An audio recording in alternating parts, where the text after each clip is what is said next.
Hey everyone, and welcome back to another wonderful Wednesday science video.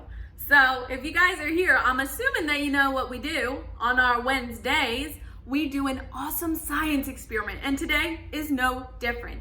In fact, when I say that I have been waiting to do this experiment with you guys, I mean it. It is super cool, super fun, and something that you can easily recreate in your own houses. Now, before I get too ahead of myself, because I am just very excited, let's take a second and talk about our riddle. So, our riddle is, I can fill a room, but I take up no space. What am I? This one is a little tricky. You guys are gonna kind of have to think about it a little harder than our other ones, but I know you can rise to this challenge because, like I've said before, we got some smart cookies out in that audience. So, as always, at the end of our video, we will check back in to see if you've cracked the code.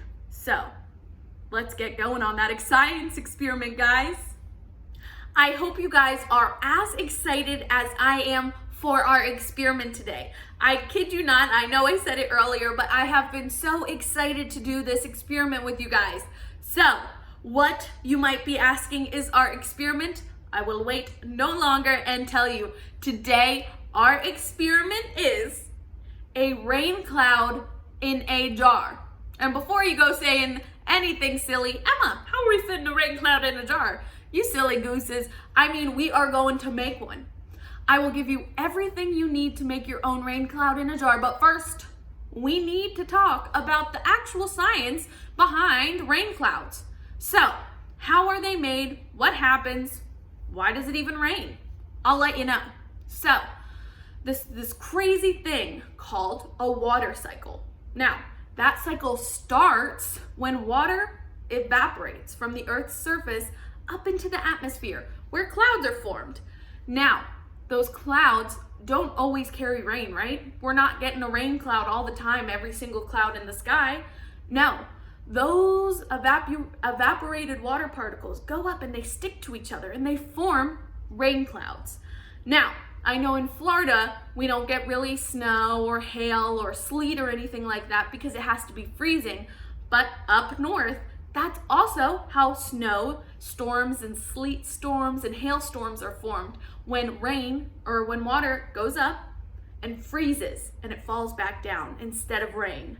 Now, what are we going to need to make our own rain cloud? Don't worry, we don't need a miniature version of the water cycle. No, we just need a few things. You guys are definitely going to need some water. You're going to need a clear glass. I'll be using a mason jar. And then what's really going to make our cloud happen is some shaving cream. So make sure you have some. And if it's not yours, please get permission before using it. We don't want to use all of someone else's product, right? That's not very nice and stinky when it happens to us. So please ask. Now, what's going to be our water?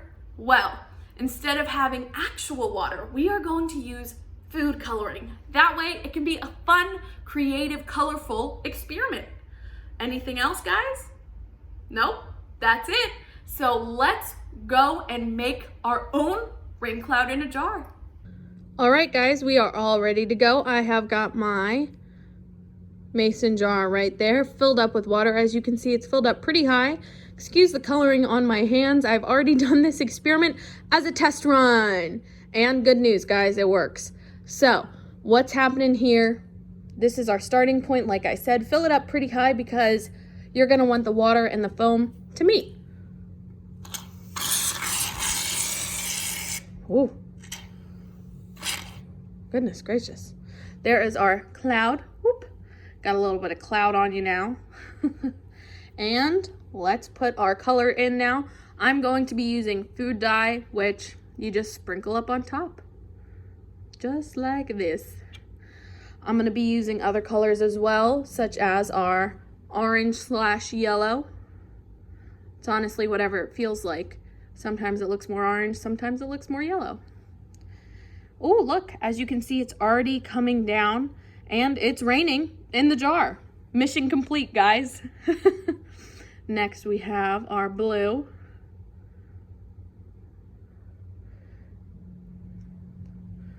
Wow, this is really cool. I'm gonna turn it now so we can kind of see more what else is falling. A lot of it you can see is falling from the middle, which is really cool. And look at the colors that it's making. Wow, that's so pretty. This is really it, guys. This is our rain cloud in a jar. You can see the water, the pressure is built up. There's no more, it can't contain it. And so it's coming on down just like real life water cycle. I hope you guys enjoy this experiment. I hope you guys try this experiment and have fun. Keep on learning. I did want to give one quick update on the jar. Oh my gosh, look at this. It has grown into its own color. It's all the colors have meshed together now to create a brownish type of green. All right, guys, this is really me signing off this time. I hope you enjoyed this experiment.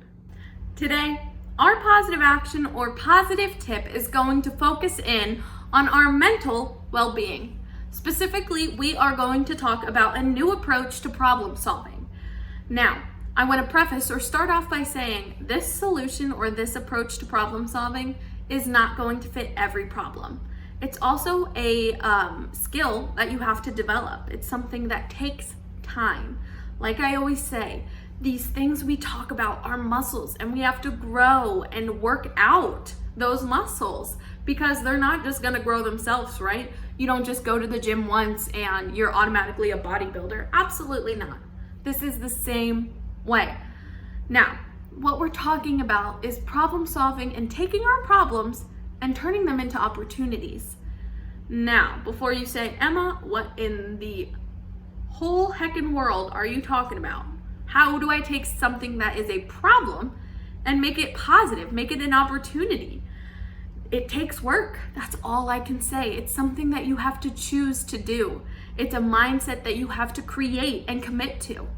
What I mean is, pretend that you are someone who always has a messy room. It's something that's hard for you. You don't kind of keep up on it, and you just have a messy room. It's something that is a problem for you. Now, take a step back from this situation and go, is there anything I could do to change this into an opportunity? Now, you might be saying, a messy room.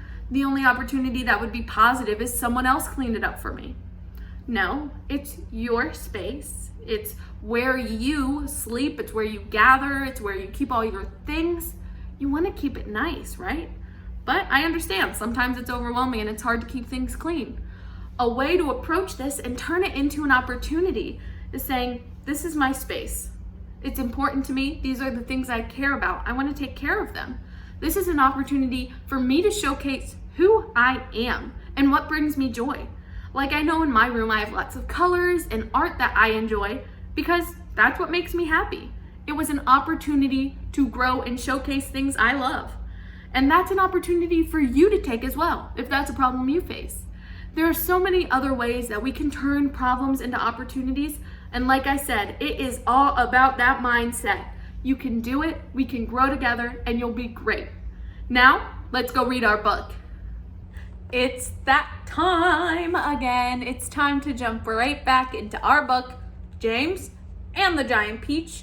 If you guys remember, they were going through the characters and just talking about how they are, who they are, and what makes them them. So let's jump back in and see what we can find out about our characters. Not me, cried the centipede happily. I am a pest, and I'm proud of it. Oh, I am such a shocking, dreadful pest. Hear, hear, the earthworm said. But what about you, Miss Spider? Asked James. Aren't you also much loved in the world? Alas, no, Miss Spider answered, sighing long and loud. I am not loved at all, and yet I do nothing but good. All day long I catch flies and mosquitoes in my webs. I am a decent person. I know you are, said James. It's very unfair the way spiders are treated, said Miss Spider. Why, only last week, your own horrible ant sponge flushed my poor dear father down the plunge hole in the bathroom. Oh my God, how awful, cried James. I watched the whole thing from the corner up in the ceiling, Miss Spider murmured.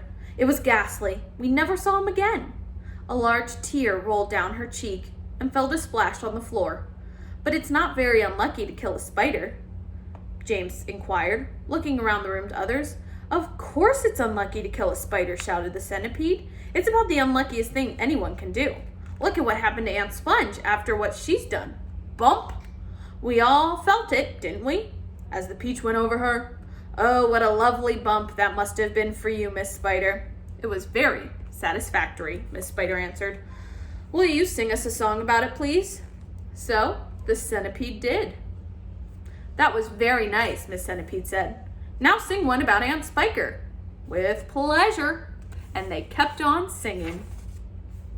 Part 26.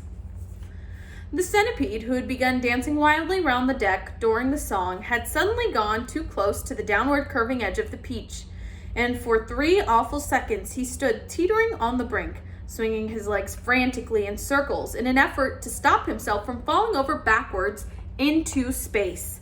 But before anybody could reach him, down he went.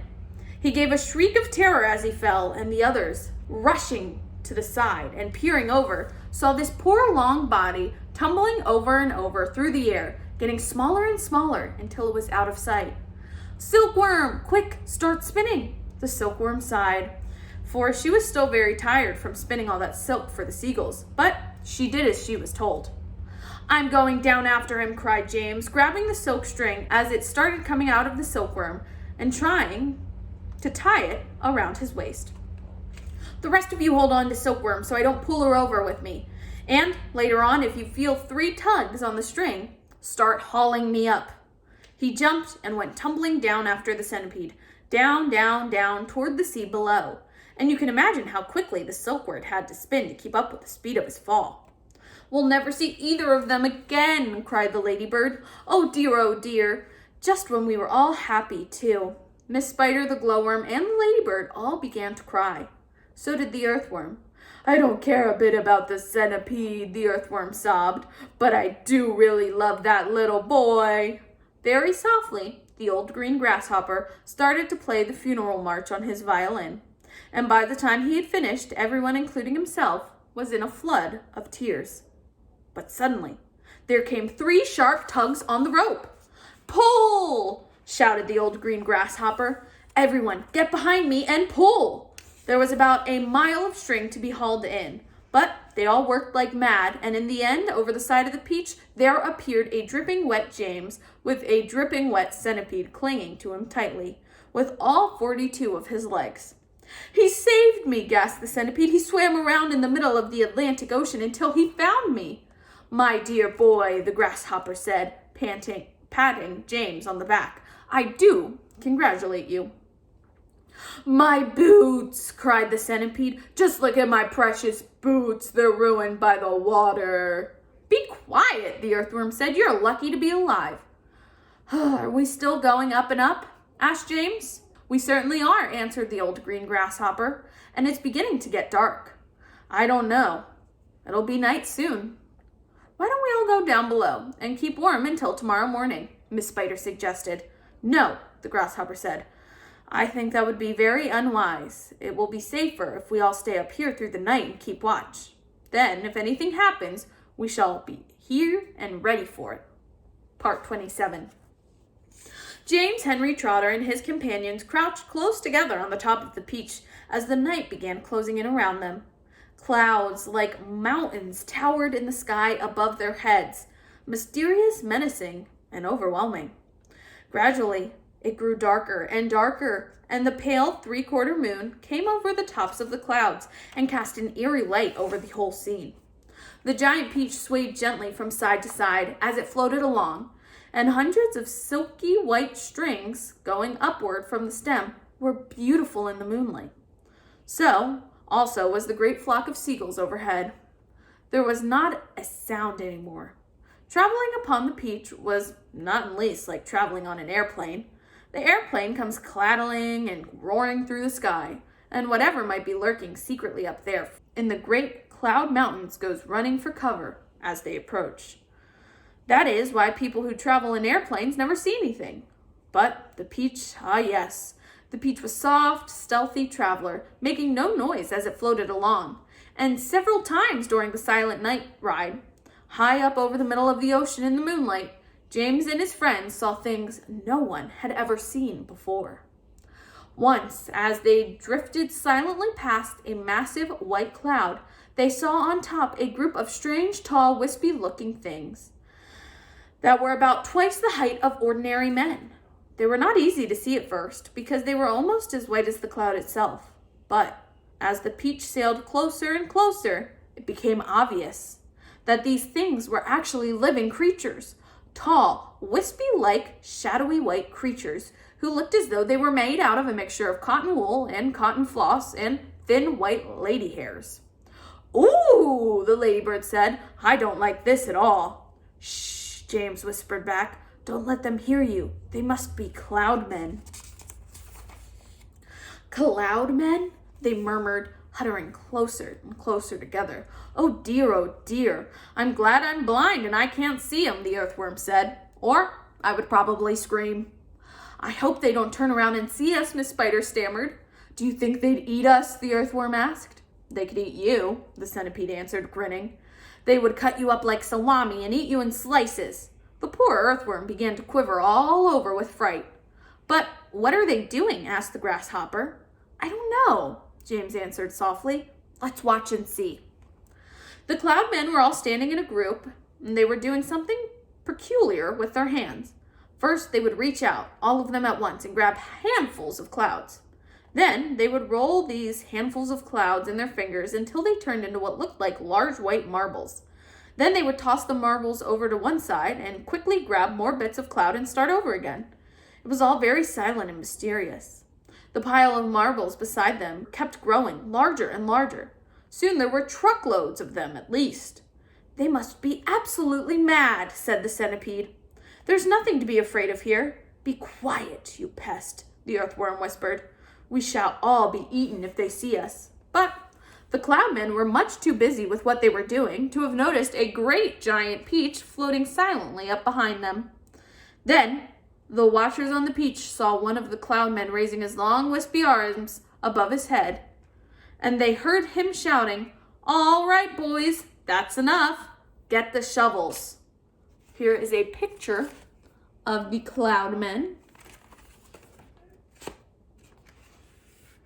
The cloud men immediately let out a strange high-pitched whoop of joy and started jumping up and down, waving their arms in the air. Then they picked up the enormous shovels and rushed over to the pile of marbles and began shoveling them as fast as they possibly could. "Down they go," they chanted as they worked. "Down they go. Hail and snow, freezes and sneezes, and noses will blow." That's funny. All right, that is where we will end it because we just found out what the cloud men are doing. So now it's time for our riddle.